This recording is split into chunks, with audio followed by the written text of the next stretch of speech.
오늘은 뜻으로 읽는 구약성경 36번째 시간으로 열왕기상 1장부터 같이 한번 읽어보도록 하겠습니다. 열왕기는 바로 앞에 사무엘과 사무엘상 하 계속되는 책이죠. 열왕기, 왕들의 이야기입니다. 그러나 사사기에서 계속되는 이야기로 왕이 없던 시대에서 왕이 있는 시대로 왕을 세워가는 그런 왕을 찾아가는 이야기라고 할 수 있겠습니다. 그런데 실제로는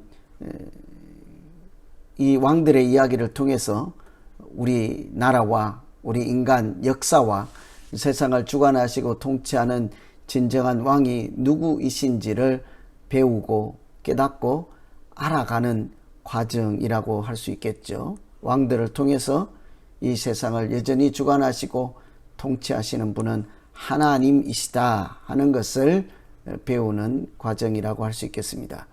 이 첫 번째 등장하는 1장에서는 솔로몬 왕위 계승에 관련된 말씀입니다. 1절에 보시면 다윗이 나이 많아 늙었다 이렇게 표현하고 있죠.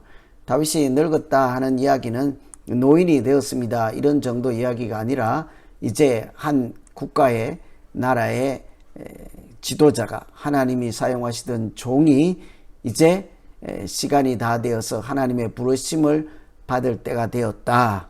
지도자가 또 승계할 때가 되었다. 이런 내용을 내포하고 있는 것이라 하겠습니다.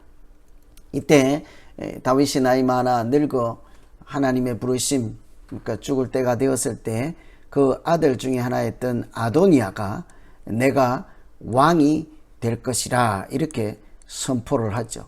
좀 앞서 나갔죠. 스스로 왕이 되겠습니다. 이 사무엘이나 열왕기는 스스로 왕 되는 이야기가 아니라 하나님께서 누구를 왕으로 세우시고 그 왕을 통해서 하나님의 통치를 어떻게 나타내고자 하는가 하는 말씀이지 않겠습니까? 왕은 스스로 되는 것이 아니라 하나님이 세우는 하나님의 종에 불과한 것이죠. 그런데 아도니아는 그 사실을 잘 알지 못하고 내가 스스로 왕이 되겠습니다. 그렇게 외칠 때 군대 장관인 요압하고 제사장인 아비아달이 우리도 합류하겠습니다. 일종의 뭐라고 할까요?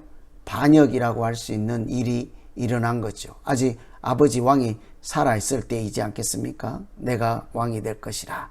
그랬더니 두 번째 그룹이 등장하였습니다. 선지자 나단이 솔로몬의 어머니 밧세바를 불러서 내가 당신 아들 솔로몬을 구원할 수 있는 계책을 말씀할 수 있게 해 주십시오 하고 밧세바의 윤허를 얻어서 그렇게 얘기를 하죠. 당신은 다윗에게 가서 남편인 다윗에게 가서 과거에 옛날에 그렇게 말씀하시지 않았습니까? 내 아들 솔로몬이 이 나라의 왕위를 계승할 것이라고 이어갈 것이라고 약속하신 그것을 꼭 지켜주십시오. 이렇게 이야기를 한 거죠. 그 얘기를 듣고 있을 때 나단이 자기도 모르는 척하고 우연히 들어온 척하고 와서 또 같은 얘기를 다윗에게 간청을 하였습니다. 이 나라가 솔로몬으로 이어질 것입니다. 그렇게 해 주십시오. 할 때 다윗이 드디어 사독, 제사장과 선지자 나단과 군대 권력을 잡고 있는 보나야 이 세 사람을 불러서 너희는 솔로몬에게 기름을 부었고 왕세를 불러라. 이렇게 솔로몬에게 왕위를 허락해 주었습니다. 그랬더니 이미 스스로 왕 되겠다고 했던 다른 아들 아도니아는 가서 제단의 뿔을 잡을 수밖에 없었죠. 제단 뿔을 잡는 사람은 죄인이라도 죽이지 못하도록 금지되어 있었기 때문입니다. 목숨을 살기 위해서 살리고자 살아남고자 제단 뿔을 잡을 수밖에 없었죠. 그래서 1장은 다윗을 이어서 솔로몬이 왕위 계승을 어떻게 하는지를 보여주는 말씀입니다. 1장을 통해서 우리가 왕이 스스로 되는 것이 아니라 하나님의 뜻을 따라 하나님의 세우심, 기름 부으심, 이게 하나님께 쓰임 받는다 뜻이잖아요. 구별 받는다, 택함을 받는다 하는 뜻이죠. 무엇으로요? 사명자로 세운다, 이런 뜻입니다. 그러니까 기름 붓는 사람이 왕이 되는 것이죠. 이 장에는 다윗의 죽음이 나타나고 있습니다. 그리고 솔로몬 나라, 다윗이 죽음이 임박해서 유언을 남겼습니다. 먼저 솔로몬에게 너는 대장부가 되라, 사나이가 되라, 큰 사람이 되라는 이야기겠죠. 그리고는 여호와의 명을 지켜 행하라. 참 신기합니다. 너는 이 나라를 부강한 나라로 만들라, 군대를 키워라, 돈이 있어야 한단다, 공부를 많이 해야 한단다, 이런 얘기를 하지 않아요. 하나님의 법도를, 하나님의 말씀을 지켜 행하라, 그리하면 형통할 것이라. 사실은 이것이 열왕기를 이끌어가는 주제 말씀이기도 하죠. 열왕기의 모든 왕들의 이야기는 그가 하나님의 말씀을 지켜 행하느냐 그렇지 않느냐에 따라서 형통한 나라가 되느냐 그렇지 않는가 하는 것을 우리에게 보여주는 말씀이지 않겠습니까? 그 후에 유언을 남기고 다윗은 죽어서 다윗성의 장사가 되었습니다. 돌아보니 그는 헤브론에서 7년, 예루살렘에서 33년 나라를 통치해서 총 40년 하나님의 종으로 쓰임받은 사람이죠. 그때 다윗이 죽고 나서 아도니아, 스스로 왕이 되겠다 했던 이 아도니아는 제단불을 잡아서 살아났습니다. 구사일생으로 죽임을 당하지 않았습니다. 그럼에도 불구하고 이 아비삭이라고 하는 여인은 말년에 다윗을 잘 섬길 수 있도록, 그 몸이 따뜻하게 살아날 수 있도록 도우라 하고 다윗에게 몸종으로 붙여준 시녀라고 할 수 있죠. 하인입니다. 그런데 이 아비삭을 아도니아가 내가 아내로 삼겠으니 나에게 달라 한 거예요. 어찌되었건 다윗이 동침을 하지 않았다고는 하나 아버지에게 붙여준 여인을 아들이 달라고 한 것이니까 뭔가 잘못되지 않았겠습니까? 그것은 왕위, 권위, 권한하고 관련이 된 거죠. 그래서 이 아도니아는 죽임을 당하고 말았습니다. 아비아달은 고향에 유배를 하죠. 제사장입니다. 죽임당하여 마땅하지만 당신은 아버지 때에 그래도 하나님 말씀 맡은 자여 언약궤를 맡았던 사람이니 죽이지는 않고 고향에 가서 조용히 직거 생활을 하십시오 하고 보내죠. 군대 장관 버나야는 요압을 죽입니다. 요압은 무고한 피를 많이 흘렸습니다. 다윗의 아들이었던 압살롬, 반역을 했을 때 반역을 제압해야 하긴 하지만 그래도 다윗이 말하기를 내 사랑하는 아들을 죽이지는 말라 하였으나 요압은 다윗의 명령 그 말씀조차도 무시하고 다윗의 사랑하는 아들을 죽여버렸죠. 그런 까닭없는 피를 흘리고 군대 장관, 북쪽의 군대 장관, 남쪽의 군대 장관인 아브넬, 아마사 이런 사람들 죽일 필요도 없는 그런 사람들을 다 무고하게 죽인 탓에 이 절대 권력을 지키고 자기 권력을 세우고자 했던 요압은 드디어 솔로몬 시대에 막을 내리고 말았습니다. 시므이 또한 이게 다윗을 저주했으나 구사일생으로 살아남게 되죠. 다윗이 참 너그러운 사람이었습니다. 큰 사람, 대장부였죠. 그러니 자기를 저주한 사람도 살려두었습니다. 그런데 이렇게 어느 일정한 구역 예루살렘을 벗어나지 말라 했으나 이 사람이 예루살렘을 벗어나서 결국은 솔로몬 시대에 죽고 말죠. 이런 모든 반대 세력들이 숙청이 끝나고 솔로몬의 나라가 솔로몬 손에 견고하게 세워졌습니다. 왕위를 계승하고 나라가 견고하게 되었습니다. 이것은 다 사람의 힘이나 권력, 지혜, 방식, 경험, 무력 이렇게 하는 것이 아니라 하나님의 허락하심과 인도하심과 기름 부으심, 하나님께서 세우실 때만 가능한 이야기인 것을 유념하면서 읽어보시면 도움이 되겠습니다. 3장은 그 유명한 솔로몬의 지혜가 나타나고 있습니다. 그 이야기를 다루기 전에 솔로몬은 벌써 이웃 나라인 바로와, 애굽의 왕인 바로와 인연을 맺고 결혼 동맹이라고 할 수 있겠죠. 결혼 동맹입니다. 이미 다른 나라와 손을 잡고 그의 딸을 아내로 삼고 다윗성에 두었다.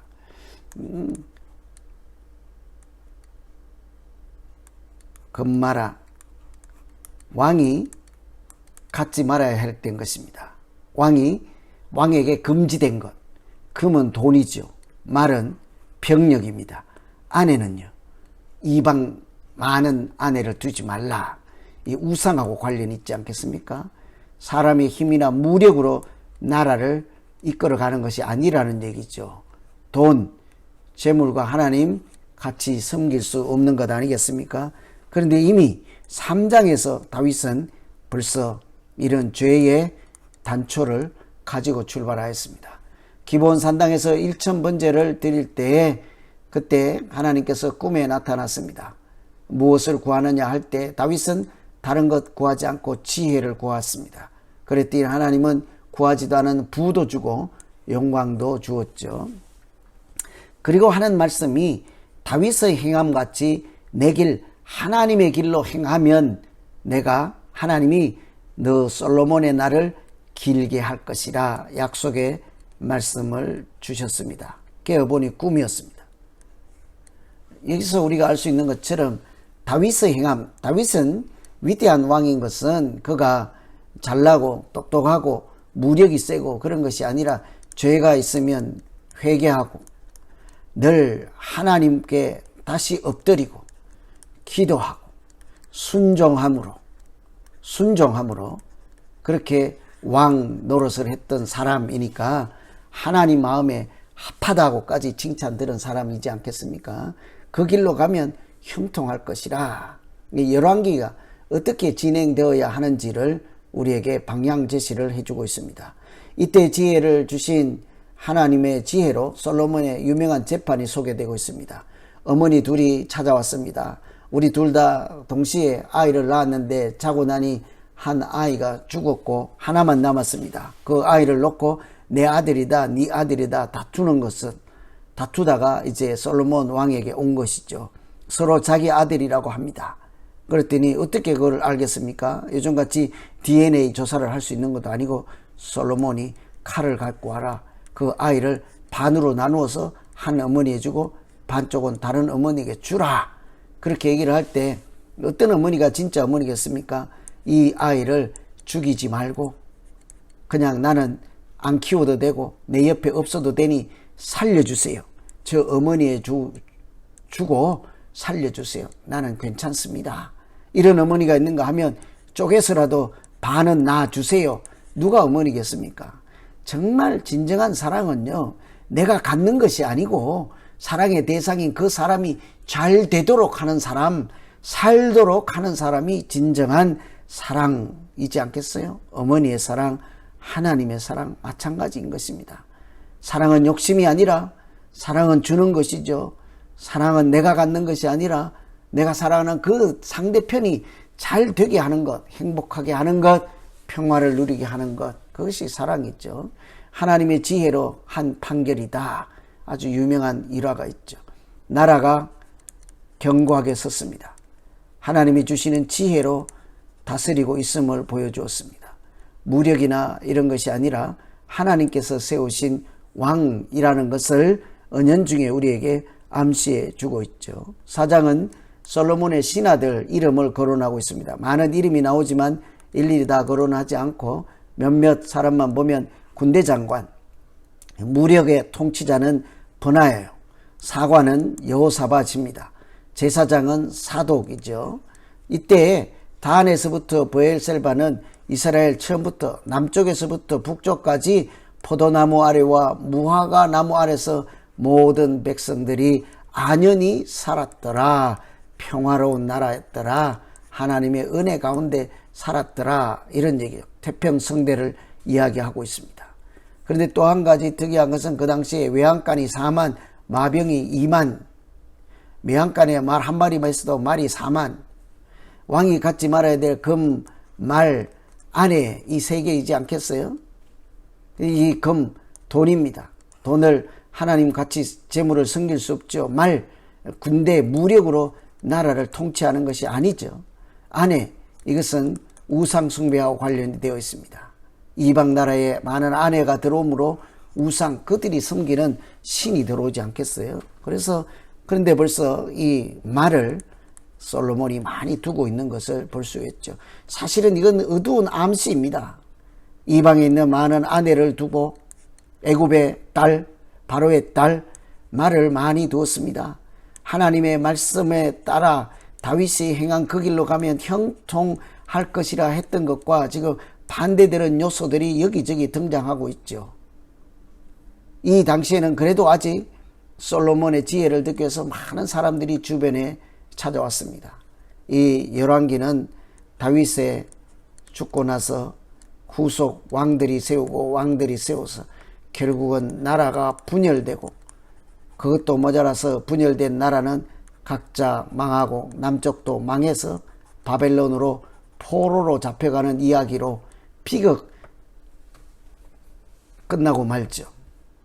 그러니 이렇게 비극으로 끝나는 이유가 다윗의 행함같이 하나님의 율법과 규례와 법률을 지키면 형통하게 될 것이라 하는 것을 그들이 잘 감당해내지 못한 것이죠. 열왕기상 하는 이런 이야기를 우리에게 해주는 것입니다.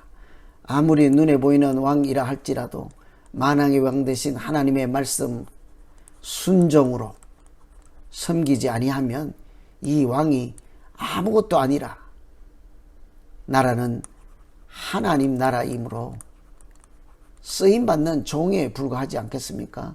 그런데도 사람들은 자기가 스스로 왕 노릇하려고 하는 거죠. 아도니아도 내가 스스로 왕 되겠다. 마치 사사기 시대에 왕이 없으므로 소견대로 행하는 다를 바가 없는 것이죠. 이 1장부터 4장까지 그래도 솔로몬 나라가 견고하게 세워졌다 하는 소결론을 가지고 5장으로 넘어왔습니다. 하나님께서 주신 태평과 그때는 대적자가 재앙도 없는 시대라 이렇게 이야기를 하죠. 그때 두로왕 이웃에서 솔로몬에게 신하들을 보냈습니다. 두로왕 히람이 그때 솔로몬이 제안하기를 레바논에 있는 백향목을 우리에게 보내시면 우리는 당신 궁중에 쓸 먹을 것 식량을 공급해 주겠습니다 하고 물물 교환을 하죠. 그래서 이것으로 성전 재료를 삼고 당시에 역군 3만 또 돌을 떠다가 다듬어서 기초석을 세우는 건축 준비를 하게 된 것입니다. 정치적으로 경제적으로 나라가 안정되었지만 사실 더 중요한 것은 종교, 믿음이지 않겠어요? 이런 보이는 것, 물리적인 것, 잘 사는 것 이런 것이 아무리 잘 되어 있을지라도 그 나라에 정신이 살아있지 않으면 믿음이 바르게 세워져 있지 않으면 그것이 오래가지 못하고 곧 무너지게 되는 것을 볼 수가 있습니다. 그래서 이 5장에 솔로몬은 드디어 이렇게 나라가 안정이 되고 견고하게 섰을 때 하나님을 생각하게 되는 거죠. 우리가 하나님 나라 종으로서 사람들로 백성들로서 하나님 성전 중심으로 어떻게 살아가야 하는지를 고민하는 이야기를 6장부터 계속해서 읽어보도록 하겠습니다. 오늘은 열왕기상 1장부터 5장까지 다윗을 시대를 지나서 이제 솔로몬 시대로 넘어오는 이야기입니다. 하나님께서 기름 부어 다윗을 세우듯 솔로몬을 세우시고 하나님 말씀과 법도와 규례를 지켜 행하면 형통할 것이라 하는 나라가 흘러가야 되는 기본 방향을 제시해 주었습니다. 이제 출발하는 솔로몬의 나라는 성전을 건축하고 하나님과의 관계를 바르게 세우느냐 그렇지 않느냐에 따라서 나라의 흥망 교차하게 될 것입니다. 흥하거나 망하거나 이 이야기를 열왕기 상하를 통해서 계속 읽어보도록 하겠습니다. 다음 주에 계속해서 열왕기 상 6장부터 같이 읽겠습니다. 기도합니다. 하나님 아버지, 우리가 볼 때는 사람의 힘과 배경과 또 동역하는 지지자들로 인해서 왕이 되고 그렇지 않고 또 나라가 강해지고 그렇지 않은 것 같지만 실상은 보이지 않는 하나님의 손이 역사하시고 하나님의 통치를 나타낼 사람을 세우시고 그 말씀에 순종할 때 나라가 흥하게 하시고 또 그 말씀을 버리고 하나님을 모른다 하며 살아갈 때 오히려 그 나라가 하나님 백성 아닌 이방 나라만도 못하게 망하고 고통당하는 것을 열왕기상을 통하여 보며 하나님을 배워가고 알아가는 우리 모두 되게 하여 주시옵소서. 오늘도 우리 나라뿐만 아니라 내 개인적인 인생까지도 간섭하시고 개입하시고 인도해 가시는 하나님을 더욱 가까이 나아가 순종으로 살며 뿐만 아니라 하나님이 주시는 형통한 은혜도 누리는 우리 모두 되게 하여 주시옵소서. 예수님 이름으로 기도하옵나이다. 아멘.